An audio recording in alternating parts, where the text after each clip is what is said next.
على البرنامج وكل القائمين على ذا فويس وكل الناس اللي اشتركت من اصغر واحد لاكبر حد. فده ملوش علاقة خالص بالشخصيات او بالناس او بالصناع، بس انا عايز طالع اتكلم عن نفسي، انا عني انا شخصيا. طبعا الناس هتقول لي هو انا لو ما كنتش كسبت كنت طلعت، لو كنت كسبت كنت طلعت قلت ان انا اتخدعت. الموضوع ملوش علاقة بالمكسب وبالخسارة ومين كسب.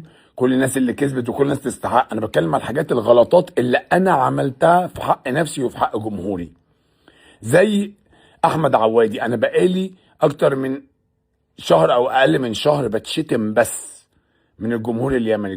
كل الحب والتقدير للجمهور اليمني، مع ان في ناس غلطت بشكل غير مقبول، ولكن في النهاية انا برجع وبقول لهم عندكم حق. بصراحة انا غلطت في اختيارات كتير جدا جدا جدا، ما كانش المفروض اعمل كده. بس انا محتاج اقول لجمهوري ان انا اتخدعت. انا اخترت اختيارات مش كلها بارادتي الكاملة، مش بارادتي الكاملة. في مناخات وفي حاجات ما ينفعش اقولها وما ينفعش احكيها، لان ده يعني حاجة ليها علاقة بالشغل وليها علاقة بالادبيات بتاعت الشغل. ولكن انا بقول ان انا ما كانش ليا ذنب، ولو اتعدى عليا الزمن 1000 مرة كان في ناس زي احمد عواد وزي ناس كتير قوي في البرنامج كان ممكن اختارها بشكل انزه واشرف بالنسبة لي انا كشخصيتي انا. ولكن اهو اللي حصل حصل، وانا بصراحة ما كانش المفروض اني انا اشترك في التجربة دي اصلا.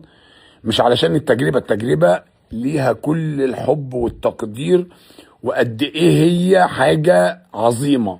انا بتكلم على شخصيتي انا وعلى حبي انا للجمهور وعلى طريقة البرنامج اللي انا مش مناسبة ليا انا. ان اطلع لازم اظلم حد على حساب حد، وان اقول حاجة على حساب حاجة، وان اطلب حاجة في سياسات وثقافات اكبر مني واكبر من بساطتي وحبي لجمهوري وشفافيتي مع جمهوري. فعشان كده